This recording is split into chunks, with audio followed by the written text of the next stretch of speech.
বীরভূমে ফের একবার কেষ্ট বনাম কাজল।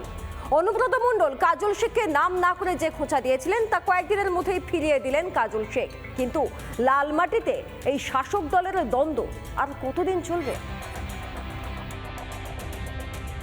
আমাদের লিডার কারা বলুন তো? আমার লিডার সাধারণ মানুষ। আমাকে ফুটুনি করতে হয়। আমি বড় বড় বাদ মারি না, আমি মানুষ বাঁচি। আমি এমএলএ হব না, আমি সভাধিপতি হব না। দল যাকে দায়িত্ব দেবে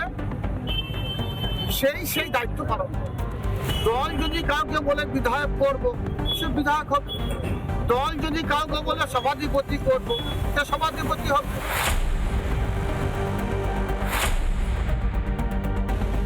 তৃণমূলের গোষ্ঠীদ্বন্দ্বে বারবার শিরোনামে আসে বীরভূম। লালমাটির জেলায় কেষ্ট আর কাজলের দ্বন্দ্ব যেন কিছুতেই মেটার নয়। এবার কেষ্টকেই পাল্টা কাজলের। এর সূত্রপাত দুদিন আগে অনুব্রত মণ্ডলের এক মন্তব্যের জেরে। সেদিন নাম না করেই বীরভূমের জেলা পরিষদের সভাধিপতি কাজল শেখকে খোঁচা মেরেছিলেন অনুব্রত। এদিন তারই পাল্টা দিলেন কাজল শেখ। আগে শুনুন কি বলেছিলেন কেষ্ট।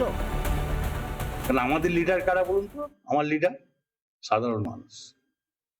আমাকে ফুটুনি করতে হয় না। আমি বড় বড় বাদ মারি না, আমি মানুষ বাঁচি থাকি। আমি এমএলএ হব না, আমি সভাধিপতি হব না, আমি মন্ত্রী হব না। আমি মানুষের সঙ্গে থাকতে চাই। মানুষই আমার ভবিষ্যৎ বুথের করবে। দল যেটা ভালো বুঝবে সেটা। দল যদি আজকে আমাকে সভাধিপতি করেছে, কালকে যদি মনে করে যে কাজল তোমাকে সভাধিপতি থাকতে হবে না, রিজাইন দিয়ে দেবো। যদি দল মনে করে আমাকে অন্য কোনো পদে নিয়ে যাবে, অন্য কোনো দায়িত্ব নিয়ে যাবে, যাবো। দল যদি মনে করে একটা গ্রাম পঞ্চায়েত দায়িত্ব দেবো, নেবো। দল যদি মনে করে প্রধান করবো, প্রধান হবো। দল যদি মনে করে মেম্বার করবো, মেম্বার হবে। দল যদি মনে করে তুমি একটা শাখা সভার দায়িত্ব নিয়ে বসে থাকো, চুপ করে বসে থাকো। তো সভাপতি তিনি সেভাবে হয়তো বসে আছেন। ট্র্যাক রেকর্ড অনুযায়ী অনুব্রত মণ্ডলের কথা অনেকটাই সঠিক। এখন কাজল তো নতুন এসছে, তার ট্র্যাক রেকর্ড প্রমাণ হবে, তার সময় লাগবে, তখন তার বক্তব্য বলা যাবে, তার আগে বলা যাবে। কিন্তু মূলত এটা তাদের গোষ্ঠীদ্বন্দ্ব। এই গোষ্ঠীদ্বন্দ্ব যত ভোট আসবে তত আরও বাড়বে, এবং বাড়তে বাড়তে কোথায় যায় দেখুক, সে মানুষ দেখবে। এসব দেখে অনেকেই বলছেন বীরভূমে তৃণমূলকে হারাতে কাউকে দরকার হবে না।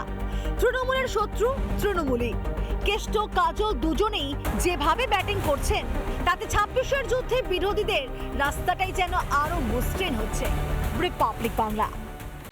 নানা ধরনের কন্টেন্ট দেখার জন্য লাইক করুন, শেয়ার করুন আমাদের ফেসবুক পেজ, সাবস্ক্রাইব করুন আমাদের ইউটিউব চ্যানেল। পাশাপাশি অন্যান্য ব্রেকিং নিউজের জন্য অবশ্যই চোখ রাখুন রিপাবলিক বাংলায়।